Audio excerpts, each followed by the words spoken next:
इस साल जनवरी में रिपब्लिक डे परेड की रिहर्सल के दौरान इंडियन आर्मी ने अपने कुछ न्यूली इंडक्टेड व्हीकल्स को भी डिस्प्ले किया था और इंडियन आर्मी के इन न्यूली इंडक्टेड व्हीकल्स में से एक व्हीकल ऐसा था जिसने हर किसी का ध्यान अपनी ओर खींचा। हम बात कर रहे हैं इंडियन आर्मी के अभी तक के सबसे advance all terrain vehicle Ator N1200 की। तो चलिए जानते हैं कि क्या खास बात है इस विशालकाय मशीन की। तो स्वागत है आप सभी का डिफेंस ज्ञान सीरीज के एक और बेहद ही फ्रेश एपिसोड में। So without wasting any time let's begin.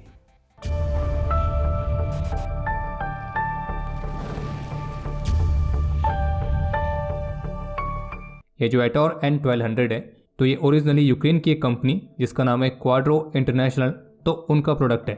और इस कंपनी ने शेर्प सीरीज के तहत कई अलग अलग तरह के यूटिलिटी टास्क व्हीकल्स को बनाया है।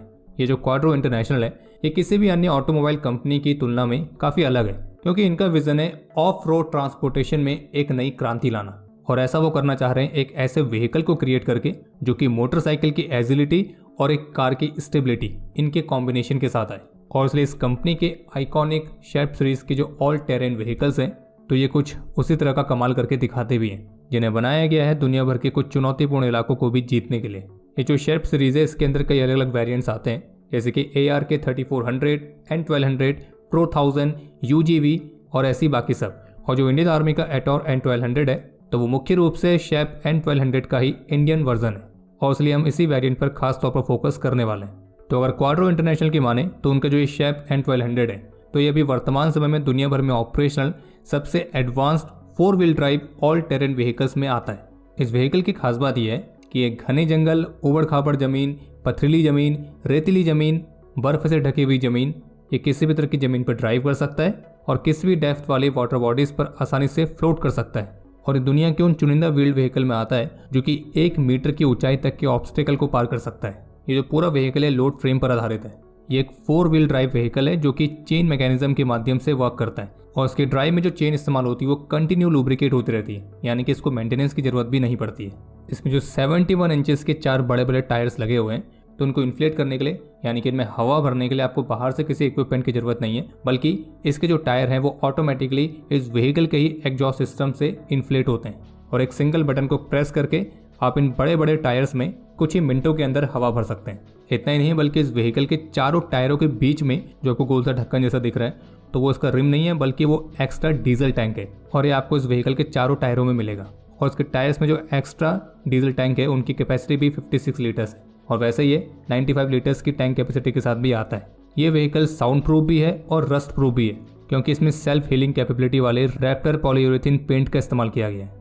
और इसके टायर्स की कुछ और खास बात है, जैसे कि किसी भी तरह की जमीन पर तो ऑपरेट करने की कैपेबिलिटी देते ही हैं, लेकिन साथ ही साथ इन्हीं टायर्स की मदद से जो व्हीकल है पानी पर फ्लोट भी कर पाता है, क्योंकि इनका स्ट्रक्चर कुछ ऐसा है कि ये पानी में एक तरह से प्रोपेलर का काम करते हैं। इसके अलावा ये टायर्स ही इस व्हीकल के सस्पेंशन सिस्टम की तरह भी काम करते हैं। इसका जो ओवरऑल डायमेंशन है वो भी काफ़ी कॉम्पैक्ट है, जैसे कि इसकी लेंथ 3984 mm, विथ 2570 mm और हाइट 2846 mm है, और इसका जो वेट है वो 2400 किलोग्राम है। क्योंकि इस व्हीकल को केवल ऑफ रोडिंग के पर्पज से ही बनाया गया है तो इसलिए इसका जो ऑपरेटिंग मैकेनिज्म है वो भी काफ़ी डिफरेंट है। इसमें किसी भी नॉर्मल व्हीकल की तरह स्टीयरिंग व्हील नहीं है, बल्कि इसमें आपको लेफ्ट हैंड साइड में 2 लीवर्स मिलते हैं, और उन्हीं लीवर्स का इस्तेमाल करके आप इस व्हीकल को मूव करा सकते हैं, टर्न करा सकते हैं। शेप N1200 में D18 3 सिलेंडर डीजल इंजन लगा हुआ है जो कि 55 हॉर्स पावर तक को जनरेट करता है। ये 6 स्पीड मैनुअल ट्रांसमिशन के साथ आता है, और इसका जो डीजल कंजम्पशन है वो करीब 5 से 8 लीटर पर आवर के हिसाब से। कंपनी क्लेम करती है कि आप इसे -40 डिग्रीज से +45 डिग्रीज तक के टेम्परेचर में ऑपरेट कर सकते हैं। जमीन पर इसकी मैक्सिमम स्पीड है 40 किलोमीटर पर आवर, जबकि पानी में इसकी मैक्सिमम स्पीड है 6 किलोमीटर पर आवर। इस व्हीकल का जो बॉटम साइड है, जो नीचे का हिस्सा है, उसे हाई स्ट्रेंथ स्टील से बनाया गया है और पूरी तरह से फ्लैट है। इसकी जो प्राइमरी बॉडी लेयर है वो एल्यूमिनियम से बनी हुई है, और जबकि आर्मी एप्लीकेशन के लिए मिलिट्री स्टैंडर्ड्स के अनुसार इसमें केवलर और कंपोजिट आर्मर शामिल किए जा सकते हैं, और जबकि इनकमिंग फायर से बचाने के लिए ट्रूप्स की सेफ्टी के लिए भी इसमें एड ऑन्स किए जा सकते हैं। और जैसे कि इसमें रैप्टर पॉलीयूरेथीन पेंट की कोटिंग दी गई है तो इसे मिलिट्री एप्लीकेशन के लिए उपयुक्त बनाती है, क्योंकि वो इसे जंग और छोटे मोटे मैकेनिकल डैमेजेस से भी दूर रखेगी। कंपनी क्लेम करती है अगर इसके टायर पंक्चर भी हो जाएं तो भी फील्ड पर आसानी से उन्हें बहुत जल्दी से रिपेयर किया जा सकता है। इस बात में कोई संदेह नहीं है कि जो शेप N1200 है वो किसी भी एवरेज ATV की तुलना में बहुत ही अलग है, और ये आर्मी के लिए एक अच्छी मोबिलिटी चॉइस इसलिए है क्योंकि एक तो इसमें 1200 किलोग्राम तक की पेलोड कैपेसिटी मिलती है। ये ड्राइवर के साथ टोटल 9 लोगों को कैरी कर सकता है।